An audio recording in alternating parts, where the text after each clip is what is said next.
Hi, welcome to Season 2 of Pants Around Ankles Prevention Podcast.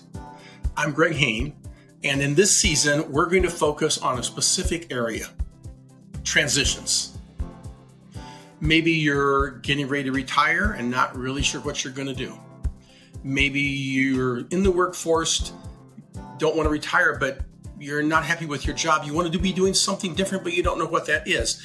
Maybe you are going through a divorce. Maybe you've lost a spouse. Maybe you're getting ready to graduate from college and don't really know what you want to do.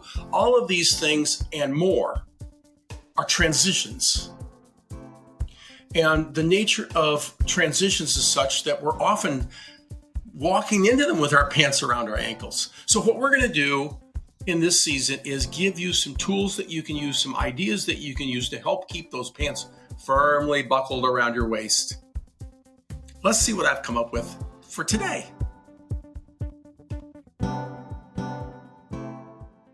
For those of you that follow me on social media, you know that I am in Boulder for most of a month, taking some vacation and some sabbatical time. And when I was out on my bike the other day, which always serves as a clarity break for me, I had an epiphany. Season 2, this is the first episode in Season 2 of Pants Around Ankles Prevention, is about doing transitions.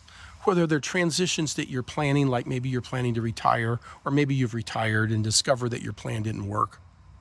Or maybe unplanned transitions like you lost your job, or maybe you hate your job, but you don't know what to do.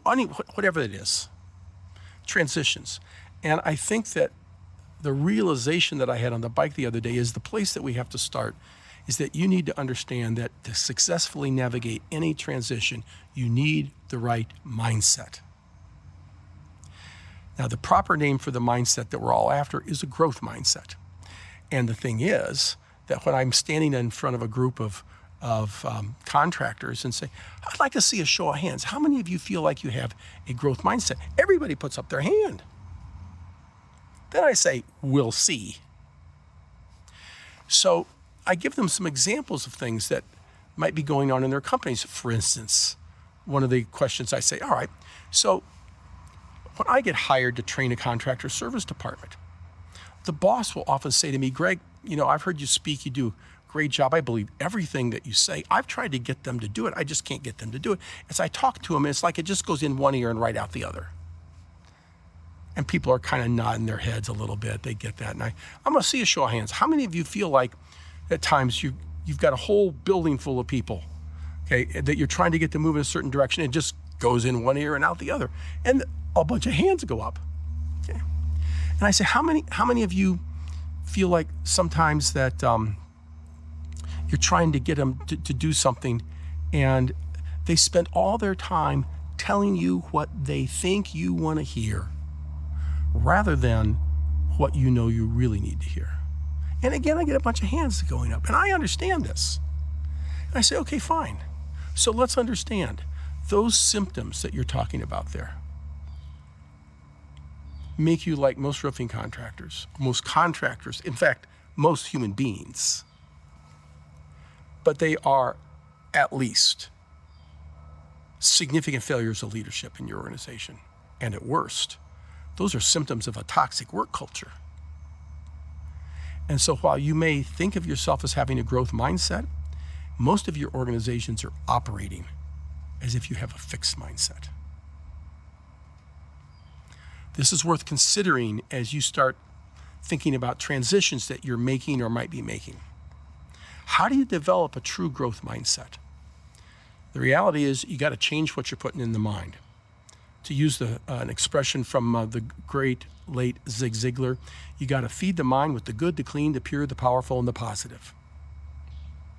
And what that means for you is that you need to start putting new things in, because if you keep putting in the same stuff you've been putting in, you're going to keep getting the same answers out. And those are not what's working for you. So if you normally read fiction, read nonfiction. If you normally read nonfiction, read fiction. If you normally watch newscasts that are right-leaning, watch some that are left-leaning. And if you normally watch newscasts that are left-leaning, Watch some that are right-leaning. Expose yourself to other ideas. And by the way, what you're going to discover is that those other guys, they have some pretty good ideas if you genuinely open your mind. Don't operate from a fixed mindset, but operate from a growth mindset. Most of these political ideas that we have out there, whether you agree with them or not, have merit. So read different things, watch different newscasts, change the stuff you watch on TV, watch different stuff. You've got to feed your mind with different things. Hope that helps. So that's the starting point for our little adventure this season. Change your mindset. As we go forward, we're going to give you some tools that you can begin to use to help implement that growth mindset. Have a great day.